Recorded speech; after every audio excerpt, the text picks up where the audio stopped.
Bismillahirrahmanirrahim. Assalamualaikum warahmatullahi wabarakatuh. Pada kesempatan kali ini, saya bersama teman-teman saya dari kelompok 3 struktur data akan menyampaikan sebuah materi tentang graf. Adapun anggota dari kelompok 3 yaitu Aura Tifa Aprila, saya sendiri, Desvin Yonatan, dan Ruli Febriansyah. Dan untuk materi yang pertama akan disampaikan oleh Ruli Febriansyah.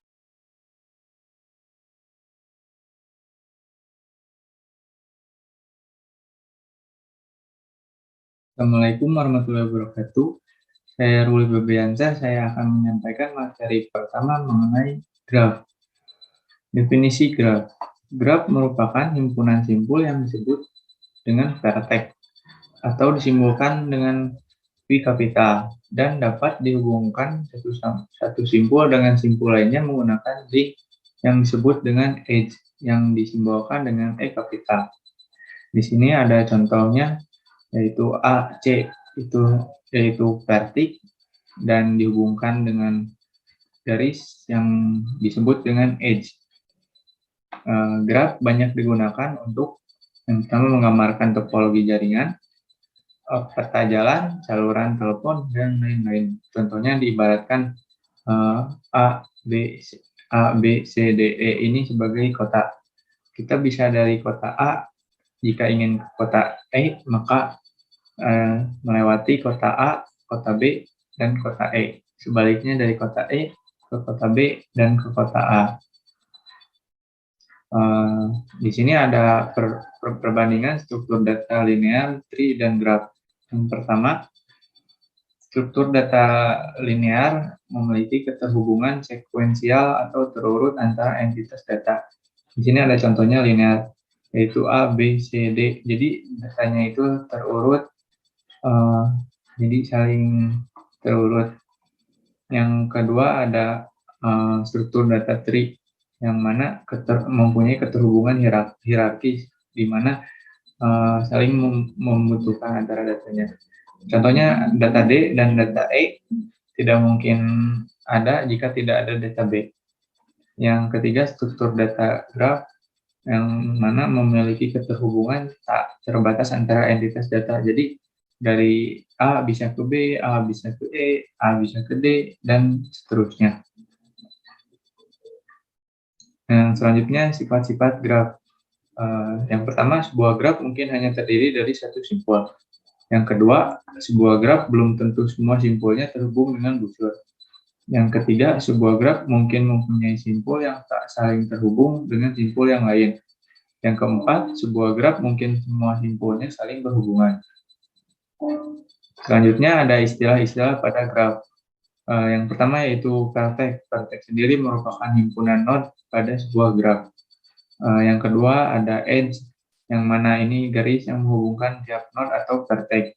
Jadi setiap vertex itu dihubungkan dengan edge sehingga mempunyai relasi atau hubungan. Yang ketiga ada insiden, yaitu jika E merupakan busur dengan simpul-simpulnya adalah V dan W yang ditulis dengan E sama dengan dalam kurung V dan W, maka dan W disebut terletak pada E dan E disebut insiden dengan V dan W. Yang keempat, masih sama dalam istilah-istilah graf, itu ada degree. Degree dari suatu vertex X dalam digraf adalah jumlah busur yang insiden dengan simpul tersebut. Degree sendiri terbagi menjadi dua, yaitu in degree. In degree dari suatu vertex X dalam digraf adalah jumlah busur yang kepala insiden dengan simpul tersebut, atau jumlah busur yang masuk atau menuju simpul tersebut. Yang kedua ada out degree, yaitu out degree dari suatu vertex X dalam digraf adalah jumlah busur yang ekornya insiden dengan simpul tersebut, atau jumlah busur yang keluar atau berasal dari simpul tersebut. Yang kelima ada adjacent. Pada graf tidak berarah, dua buah simpul disebut adjacent bila ada busur yang menghubungkan kedua simpul tersebut.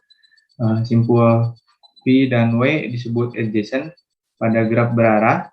Simpul V dan W adjacent dengan simpul W bila ada busur dari W ke V. Di sini ada contohnya adjacent yang tak berarah dan berarah. Yang keenam ada suksesor dan predecessor.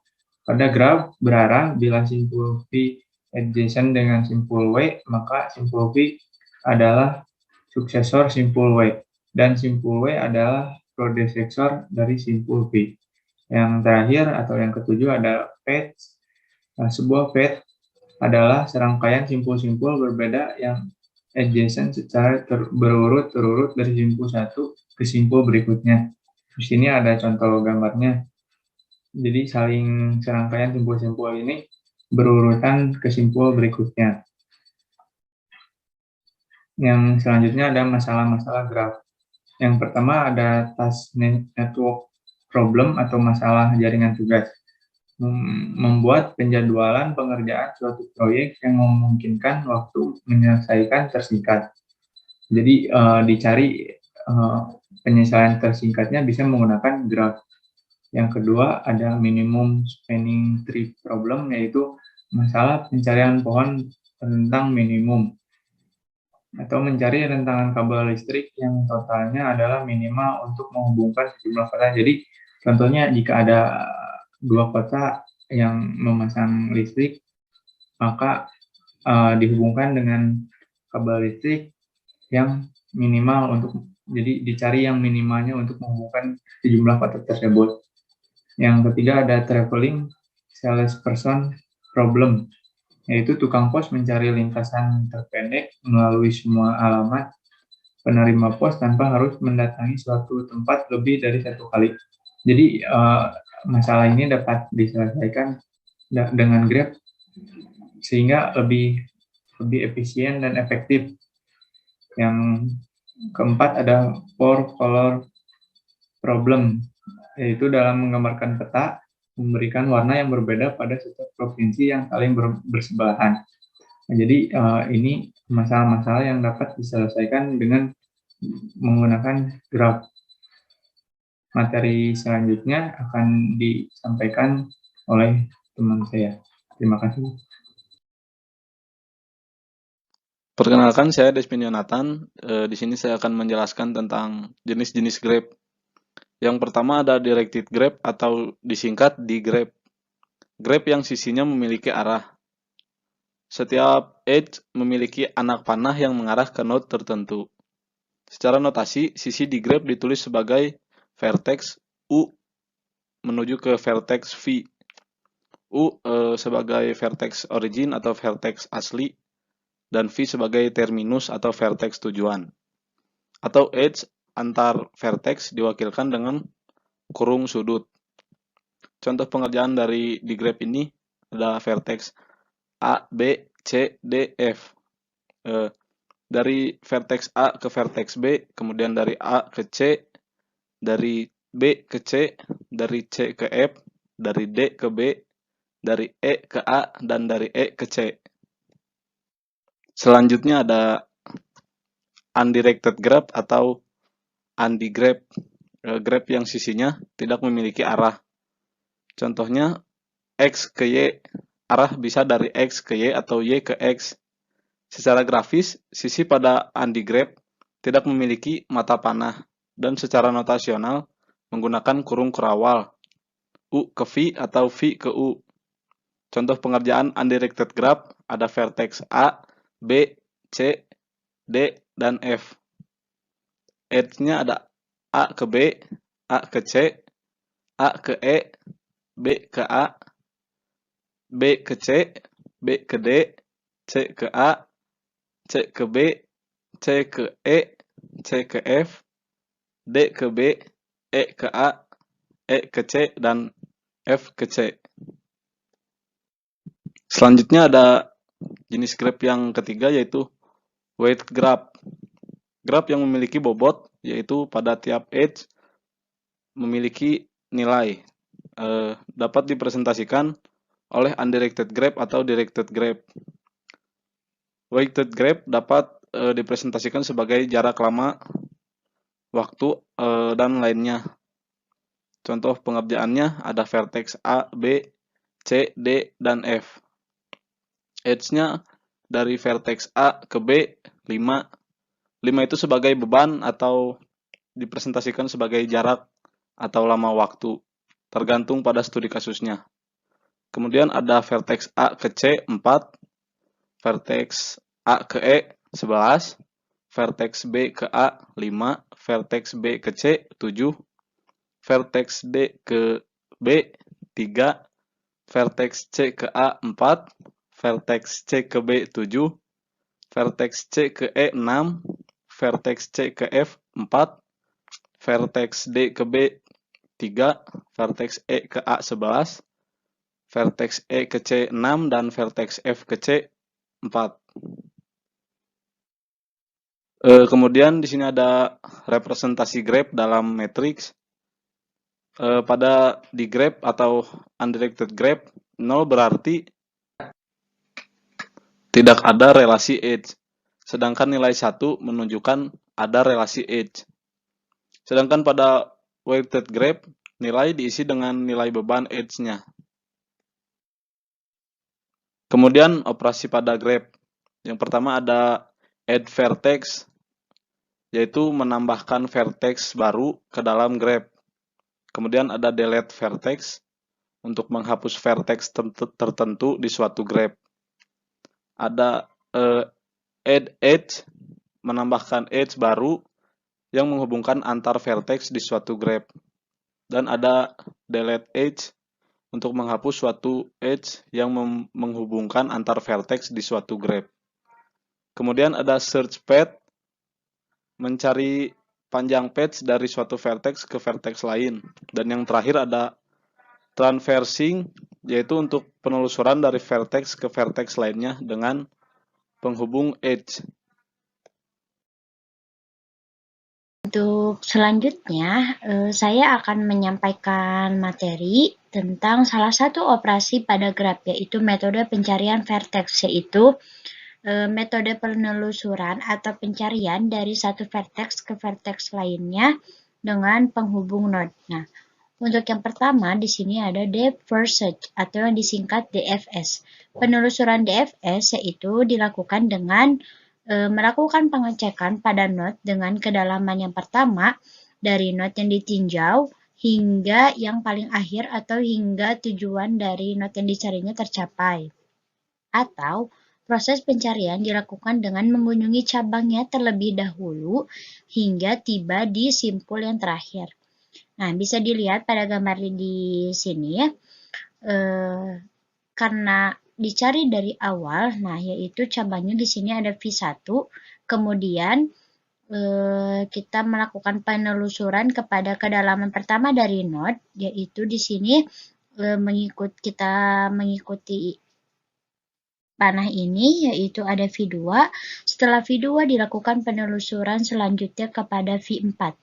Nah, setelah V4, ini kita turun terlebih dahulu kepada V8. Jadi tidak langsung ke V5, tetapi karena ini mengikuti dari kedalamannya, jadi setelah V4 kita ke V8, setelah V8 dilanjutkan naik ke V5. Nah, setelah V5 kita turun ke V6, setelah V6 naik lagi ke V3, setelah V3 dilakukan penelusuran kepada V7, setelah V7.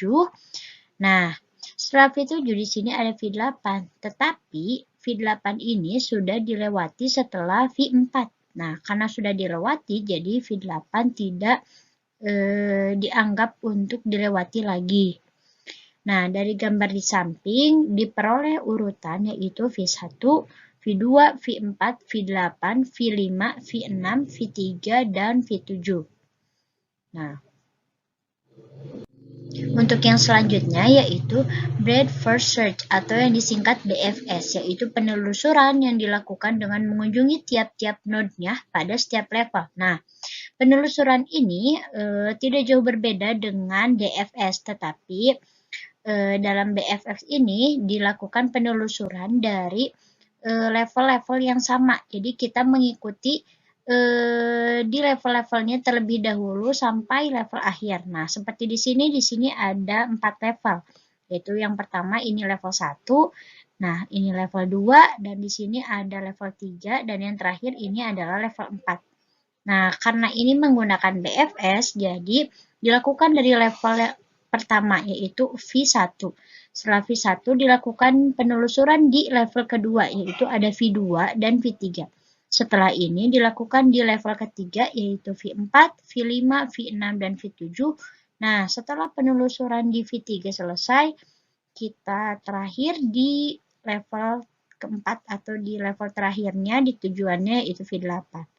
Dari gambar di sini dihasilkan V1, V2, V3, V4, V5, V6, V7, dan yang terakhir ini tujuannya yaitu V8. Baik, nah selanjutnya yaitu ada minimum spanning tree. Sebelumnya, spanning tree merupakan yang terdiri dari semua nodes dalam graph dan beberapa edge, sehingga semua node-nya saling terhubung. Nah, bobot pada spanning tree adalah jumlahan dari bobot edge. Jadi, bobot di spanning tree merupakan jumlahan dari bobot yang ada pada edge-nya.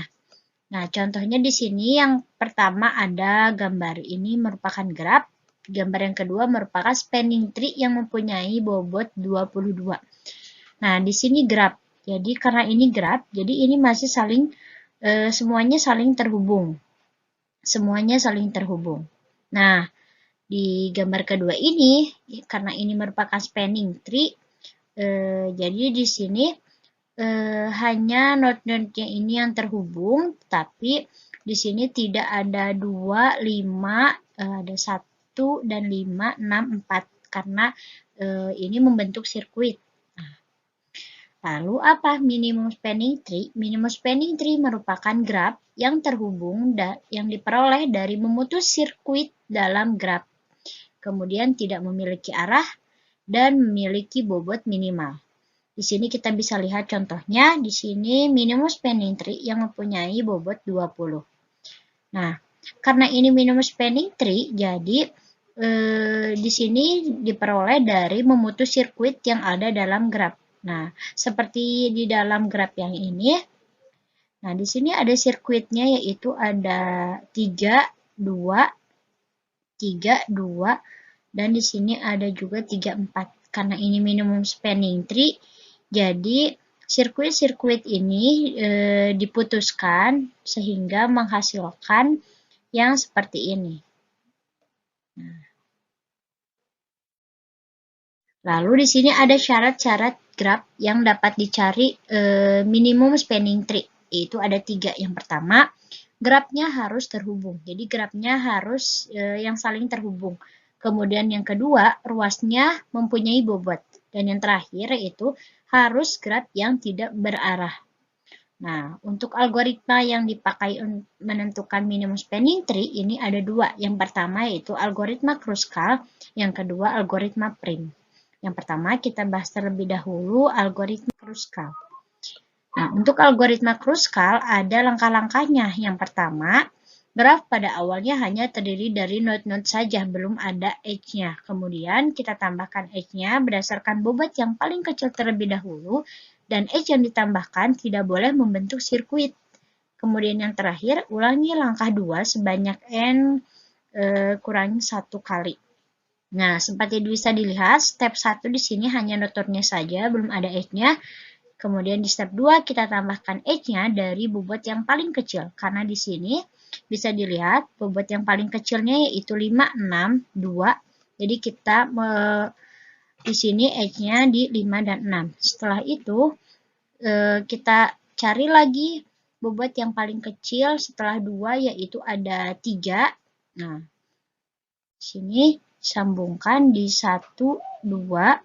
Setelah itu ada di step 4, kita sambungkan di 6 dan 3. Setelah 6 dan 3, di step 5, ada edge yang bobotnya lebih besar daripada edge 3, yaitu ada 5. Setelah 5, yang terakhir adalah 7, 4, dan 6. Nah, untuk edge 3, 4, 2, 3, dan 2, 5, karena ini merupakan sirkuit, jadi tidak ditambahkan di sini. Selanjutnya, untuk yang algoritma prim, langkah-langkahnya juga ada 3. Yang pertama, ambil edge dengan bobot terkecil pada tree. Kemudian, ambil edge yang bersisian dengan node di T dengan bobot minimum yang menambahkan node baru, tetapi tetap tidak boleh menambahkan sirkuitnya pada tree. Kemudian, diulangi lagi langkah 2 sebanyak n kurang 1 kali. Nah, di sini di step 1, karena ambil edge-nya dengan bobot terkecil. Seperti gambar yang sebelumnya, bobot yang paling terkecilnya itu adalah di 56, yaitu ada sini bobotnya 2. Nah, di sini edge. Kita bentuk edge, kemudian ditambah lagi di step 2-nya, yaitu ada bobot 3, yaitu 6, 3. Kemudian di step 3-nya ada 2, 3 yang berbobot 5. Setelah itu di step 4 ada 2, 1 yaitu bobotnya 3. Dan yang terakhir di step 5 yaitu 6, 4 yang bobotnya 7. Baik, sekian materi yang dapat kelompok kami sampaikan. Mohon maaf apabila ada kekurangan, dan atas perhatiannya terima kasih. Wassalamualaikum warahmatullahi wabarakatuh.